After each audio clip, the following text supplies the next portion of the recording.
Question है VBT और MOT के बीच मूलभूत अंतर और वीबीटी की सीमाएं बताइए।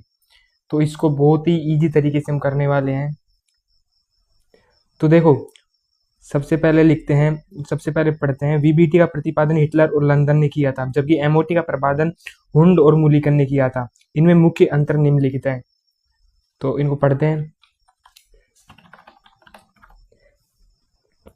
संयोजकता बंध सिद्धांत में अणु, और इधर साइड है एमओटी आणविक कक्षक सिद्धांत। अणु बनने के बाद परमाणुओं की स्वतंत्र पहचान बनी रहती है। परमाणु की पहचान पूरी तरह से समाप्त कर देते हैं इसमें कक्षक। इसमें नई कक्षक नहीं बनते, केवल आंशिक अतिव्यापन होता है। और इसमें नई आणविक कक्षक बनते हैं, बीएमओ और एबीएमओ।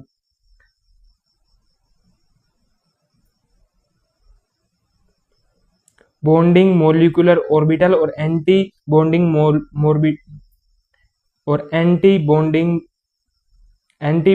Molecular orbital.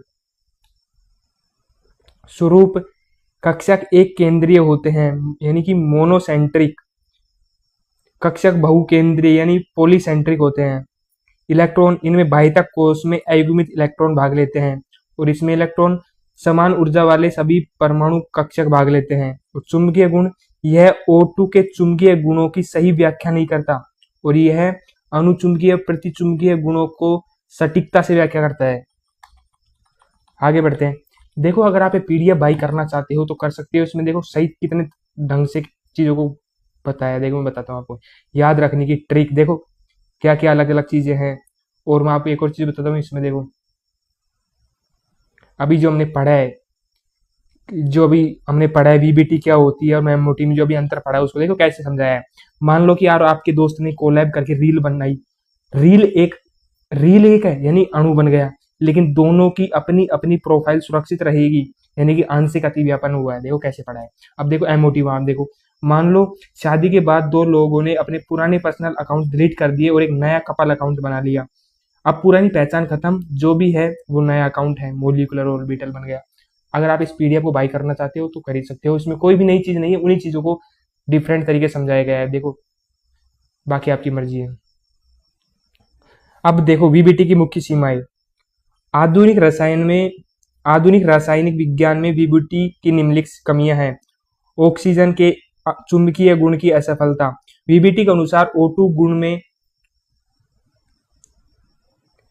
वीबीटी के अनुसार O2 अणु में सभी इलेक्ट्रॉन युग्मित होते हैं, इसलिए इसे प्रतिचुंबकीय होना चाहिए। परंतु प्रयोगों से यह सिद्ध हुआ है कि O2 अनुचुंबकीय है।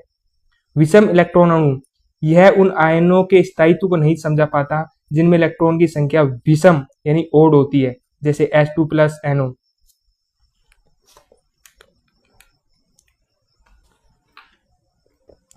उपसहसंयोजक बंध। वीबीटी सामान्य सहसंयोजक बंध और उपसहसंयोजक बंध यानी कोऑर्डिनेशन बॉन्ड और कोऑर्डिनेट बॉन्ड के बीच कोई स्पष्ट सैद्धांतिक अंतर नहीं बता पाता। स्पेक्ट्रा और रंग की व्याख्या, यह अणुओं के अवशोषण स्पेक्ट्रा और उनके बीच रंगीन होने की क्वांटम यांत्रिक व्याख्या करने में असमर्थ है। और यह जटिल ज्यामिति उत्कृष्ट जैसे कि XeF2 XeF4 जो होते हैं के यौगिकों के बंध निर्माण की व्याख्या वीबीटी नहीं कर पाता। अब निष्कर्ष क्या निकलता है? इन सीमाओं के कारण ही आणविक कक्षक सिद्धांत यानी एमओटी की आवश्यकता पड़ी, जो कि अधिक उत्पन्न और व्यापक सिद्धांत है। अब देखो क्विक रिवीजन कर सकते हो वीबीटी और एमओटी। ये ट्रिक है जो मैंने आपको बताई थी ऊपर अभी थोड़ी देर पहले। देखो इसमें क्या क्या है, बड़े फेलियर्स क्या क्या हुए वीबीटी के।